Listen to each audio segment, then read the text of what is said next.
questions to ask. How do we get here? How do we passable is how all of a sudden Deshaun Watson overtook this thing. On Tuesday, the man couldn't throw passes. I watched it with my own eyes. He was awful on Tuesday. And again, good bounce back on Wednesday. Had a nice day for himself. He was legitimately unplayable with what I saw on Tuesday. A couple passable practices later, and all of a sudden, the quarterback competition is over. The quarterback competition doesn't exist now? That is the question hanging over Cleveland right now. If a few merely passable practices were enough to tilt this quarterback competition toward Deshaun Watson, what exactly would Shedeur Sanders have to do to take it back? Welcome to NFL Pulse, because the answer might be sitting in what happened when Shedeur finally got the first-team offense. In day 11 of training camp is a wrap. Here's how each QB performed in team drills 11 versus 11. Shedeur Sanders took all first-team reps. Shedeur Sanders, 16 of 23, 3 touchdowns, no picks. Deshaun Watson, 15 of 22, 2 touchdowns, no picks. So a fairly good day for both quarterbacks, but Shedeur Sanders did it against the ones, which means a lot. There is your first piece of evidence. Shedeur gets the ones and finishes 16 of 23 with 3 touchdowns and no interceptions. Watson goes 15 of 22 with 2 touchdowns and no picks. Both quarterbacks produced. Nobody needs to pretend Watson had some disastrous day just to make the argument stronger. But the context matters. Shedeur's numbers came while taking all of those first-team reps, which is exactly the opportunity people had been waiting to see him receive. And once that opportunity arrived, he did not spend the afternoon merely surviving it. He produced. That changes the conversation because the debate was never supposed to be, can Shedeur occasionally make a good throw? The real question is what happens when the coaching staff places him in the same environment as the quarterback he is competing against and gives him legitimate access to the players he would actually be throwing to if he started. Now we finally have one clean data point from that setup, and it creates a problem for anyone who wanted to declare this race finished before the coaches actually finished distributing the reps. Keep one thing in mind though, because we are not going to crown anybody off one practice. The bigger issue comes later when you hear how dramatically the perception of Watson apparently changed in less than a week. That is where this competition starts getting much harder to explain. Let's start with this first throw, a touchdown here to Denzel Boston. Shedeur Sanders looking really good out there. Standing in the pocket, delivers a dot to Denzel Boston, who's been looking like wide receiver one. And I think that's on Denzel Ward. That's beating Denzel Ward right there. That's a hell of a play. Went right at and that is why the stat line alone undersells the day. The important part of that touchdown is who was involved and what kind of rep it was. Shedeur is standing in the pocket with the first unit driving the football to Denzel Boston, and the commentary identifies Denzel Ward in coverage. That is not a fourth-quarter preseason rep against players fighting for the final roster spots. This is the exact type of practice situation people use to evaluate whether a young quarterback can operate when the speed around him increases. Boston also matters here because chemistry can change the shape of a quarterback competition quickly. If a receiver is emerging as one of the most dangerous targets in camp, the staff needs to know which quarterback consistently puts that player in positions to win. Quarterback evaluations do not happen in isolation. Timing, anticipation, ball placement, and trust with the receiving group become part of the decision. The temptation now will be to turn every completed pass into proof that Shedeur should already be named the starter. That would be premature.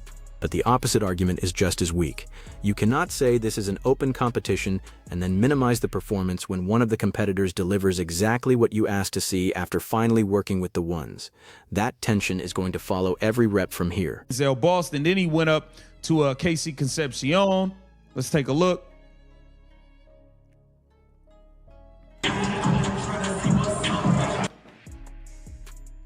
Shedeur with another dot.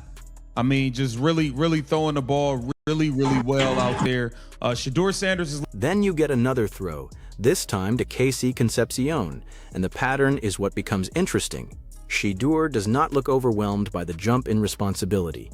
The ball is coming out, the placement looks controlled, and the offense appears functional around him. Again, practice highlights are not game tape. Nobody should confuse a training camp completion with solving an NFL defense on 3rd and 8 in December. But training camp is where coaches decide who earns the opportunity to get to those moments in the first place. And that is why the distribution of reps has become almost as important as the completions themselves. If one quarterback keeps getting extended first-team opportunities, he has more chances to build timing with the starters, more chances to learn how those receivers react to coverage, and more chances to demonstrate command in the exact unit that matters. If another quarterback spends long stretches away from those reps, the competition can start becoming self-fulfilling. That is what makes Shedeur's performance valuable. He was finally placed in the environment critics said he needed to prove himself in, and instead of creating an easy excuse for the staff to move away from him, he made the evaluation more complicated, which is exactly what a legitimate challenger is supposed to do. Find hysterical is that so I leave at Tuesday was a Deshaun Watson cannot throw a football day. Okay, This is not a million days ago. This is 6 days ago. Tuesday we talked about it, Nick. Deshaun and by me I mean me and Nick, right? Nick Wilson, not Nick Padone. But I'm sure you listened. You're around. You were at practices. Yep. Deshaun was unplayable. Yep. On Tuesday. You fast forward to Monday again, and I was there Wednesday. I thought he had a great day on Wednesday, and I thought Deshaun had a really nice. Now the story gets much stranger. Listen carefully to that timeline. One observer is describing Watson as essentially unable to function on Tuesday, then says Watson bounced back with a strong Wednesday. That part is completely fair. Quarterbacks have bad practices. They correct mistakes. They come back the next day. Nobody should be eliminated from a competition because of one ugly session. But the key phrase is that Watson needed to stack multiple days. That should apply equally to everybody. If Watson deserves credit for recovering after a poor practice, then Shedeur deserves credit when he receives first-team work and performs well. The standard cannot change depending on which quarterback is producing that day. And this is where the public argument starts separating into two completely different discussions. One side is evaluating what is happening on the field right now. The other is asking whether the organization entered camp with a preference that would require something dramatic to overturn. We cannot prove an internal organizational preference from practice clips. That would be speculation. But we can examine the evidence that is public, and the public evidence says the coaches are still rotating these quarterbacks while the media conversation keeps trying to declare a winner. If you want these quarterback battles broken down rep by rep instead of reduced to one headline, subscribing is the easiest way to stay with NFL Pulse, because the next part is where the logic around this race starts getting tested. It happened months ago, even, if you will. All of these insiders, from Schefter to Garofolo, everybody's got these rumblings that the Browns want to start Deshaun Watson. The Browns want to start Deshaun Watson. We heard locally from Mary Kay Cabot before spring practices that he's got the upper hand in the competition over Shedeur Sanders. Yet every rational thinking Browns fan that looked at this quarterback competition asked that question. Why? Why are we going to start this guy at quarterback? He hasn't been good in 6 years. We know that. We thought this was done. We thought it was finished. Jimmy Haslam said last year, swinging and a miss. Yet for whatever reason, it felt like we were being primed, that they were going to seriously consider starting. There it is. The argument is no longer just about what Watson did at one practice. It becomes a question about expectation. According to that discussion, reporters and local coverage had been hearing for months that Cleveland could seriously consider Watson as the starter. Mary Kay Cabot is specifically mentioned as having previously reported that Watson held an advantage over Shedeur entering the competition. That reporting matters, but it needs to be handled correctly. Hearing that one player has an upper hand does not mean the final decision was secretly made. Coaches can prefer a veteran early and still change their evaluation once practices begin. They can also structure reps around experience, installation, injury management, or dozens of variables outsiders never see. The interesting part is how those expectations affect the interpretation of every practice. If people already believe Watson is ahead, then an average day can be viewed as confirmation that he remains ahead. If they believe Shedeur is behind, he may need an exceptional day just to reopen a conversation that technically never closed. That is the psychological trap in quarterback competitions. The same performance can be interpreted very differently depending on where observers think each player started. And because Watson has significantly more NFL experience while Shedeur is trying to establish himself, their burden of proof may not be identical inside the building. Whether fans think that is fair is a separate question. But once the organization publicly calls this a competition, the performances have to matter. Otherwise, everybody is arguing over a race whose starting positions were more important than the actual running. And the fact that he's stacked a good practice Wednesday, followed up by a couple passable practices after that, it feels like that gave the team enough of the confirmation bias that they were looking for. They were just passable? Because, again, I was gone, and I'm obviously keeping an eye on all this stuff the way that everyone does. I don't have to be in Berea to see how practices went. I get Coach Riz's notes every 3 seconds, and Coach will join us at 4:20, by the way, today. So I have an understanding. You think it was just PDF document that Coach sends us, by the way, after each practice. I might be the only person, but I read every word. Me too. Every bullet point. All right. So anyway, but I thought it was just kind of like I thought it made it and not, Coach Riz didn't do this, but people made it seem as if Deshaun Watson had really grabbed this competition, ran away with it, and was just ungodly awesome. Not true?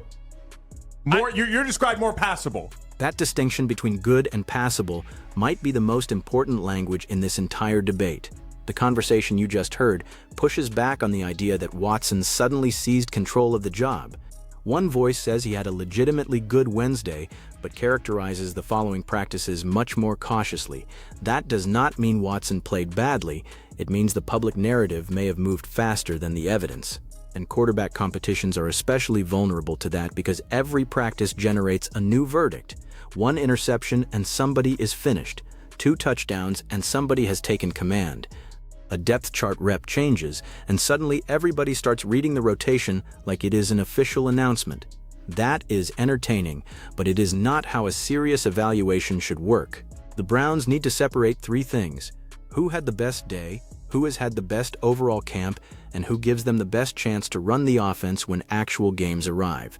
Those answers do not automatically have to be the same quarterback. Watson could have the stronger professional resume and still lose the current competition. Shedeur could have the better stretch of camp and still need to prove he can maintain it. That is why declaring this finished before the staff stops splitting reps would be difficult to justify. And now we arrive at the part that created the biggest suspicion around Shedeur's opportunity. A first-team day that apparently disappeared before he ever got to take it. There was a practice that took place Saturday, Jonathan, where the head coach of the football team said, we are going to give Shedeur the reps with the ones, and then on the practice field, the complete opposite transpired. Right, but I feel like people are taking that. You're not taking what happened on the field. You're taking that, and you guys are running with it, and I understand why. Because Monken told us with his own words that you'll start to know it based off of how I give out the reps, what's happening. Well, when Shedeur's taking reps with the ones today, shouldn't that flip-flop? This is where fans had a legitimate reason to ask questions. The head coach had indicated Shedeur would work with the ones, and then the distribution changed when practice arrived. From the outside, that looked significant because the coach had also explained that rep allocation would eventually offer clues about where the competition stood. So when the expected first-team work disappears, people naturally connect those 2 ideas. But there is another side to this.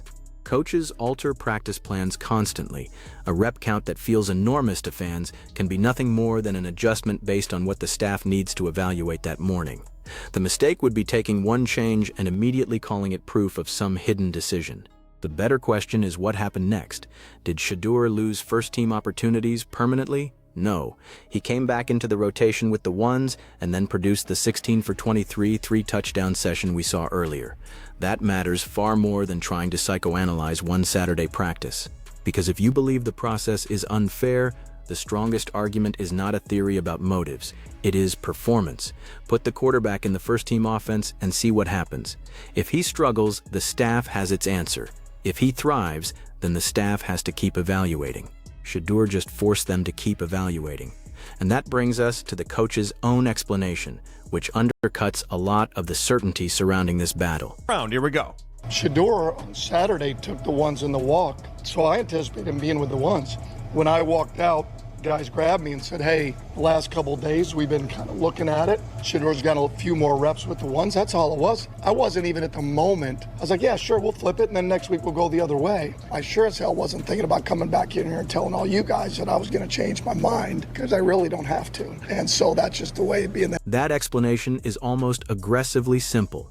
The coach says Shedeur had accumulated a few more first-team reps over the previous days.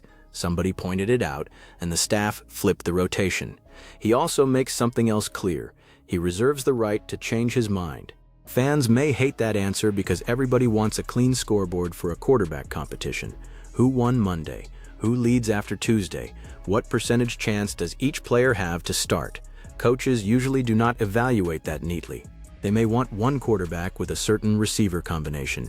They may need another quarterback facing a particular defensive package. They may balance total snaps over several sessions instead of making each individual practice perfectly equal.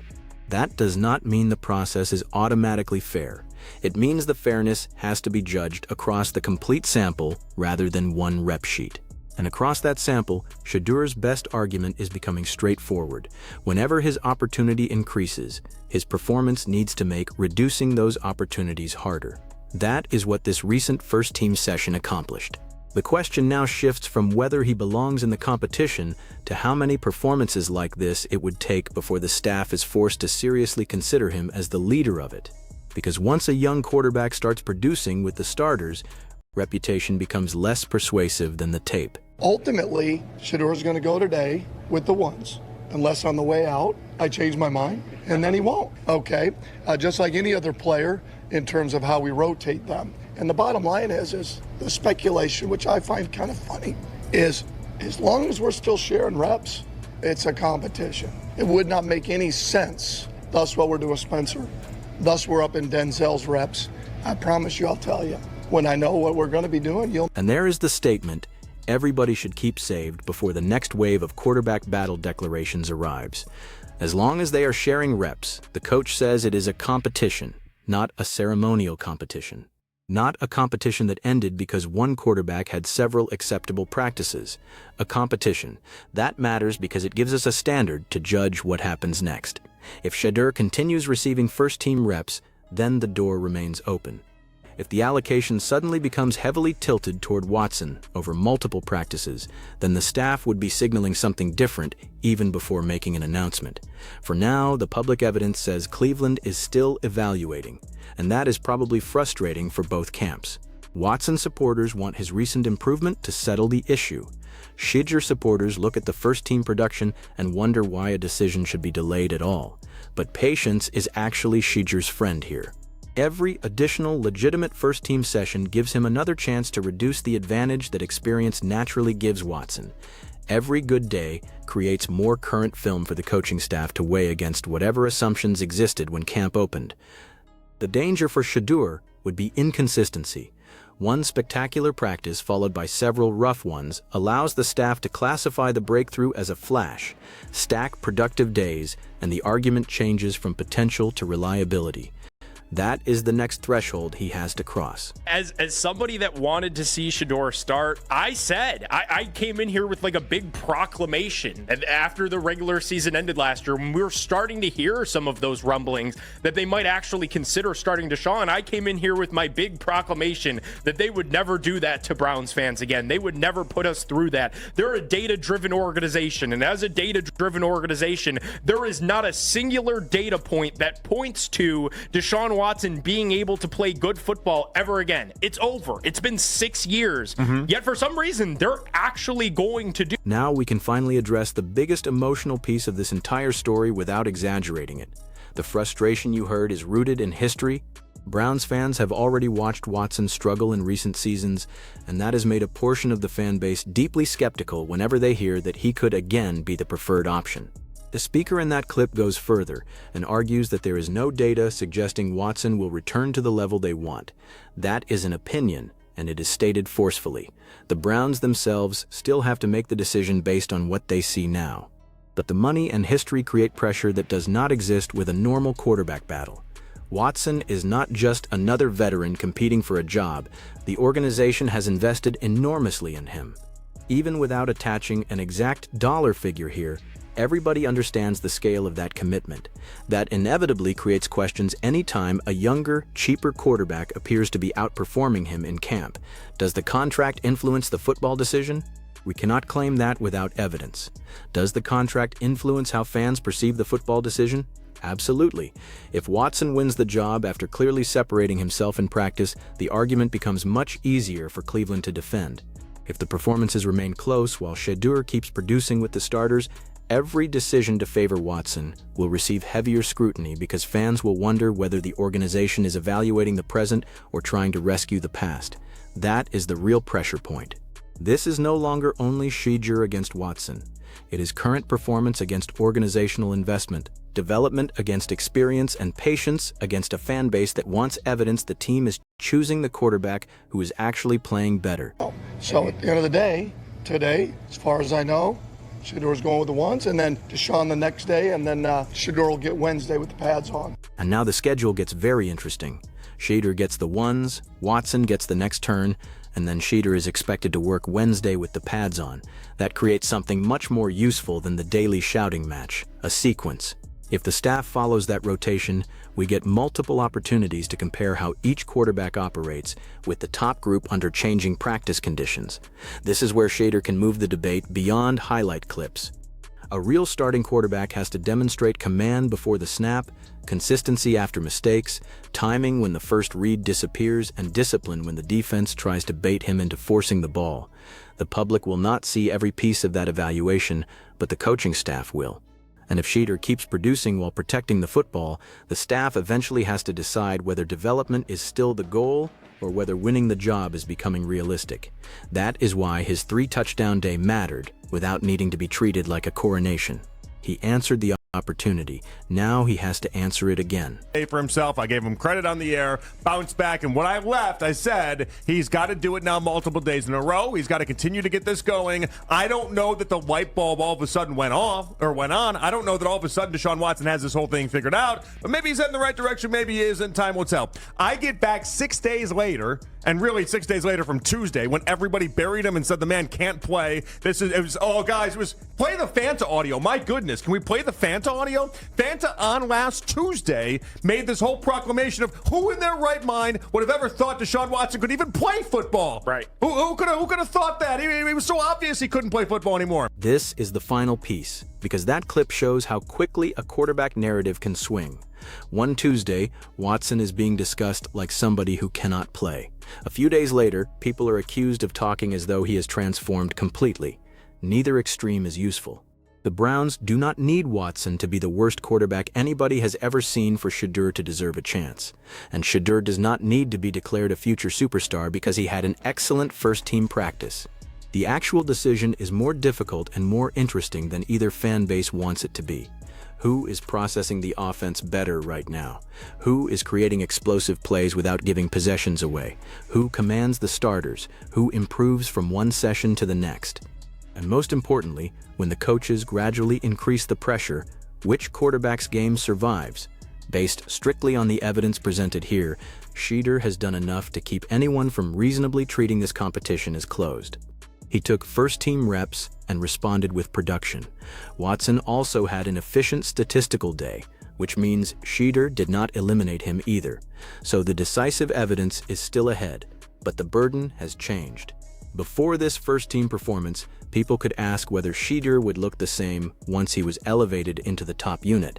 Now that question has an initial answer. He handled the opportunity well. The next question is much tougher for Cleveland. If he continues doing it, how long can experience, previous expectations, or anything else keep him from the top of the depth chart? That is the choice I want you to make.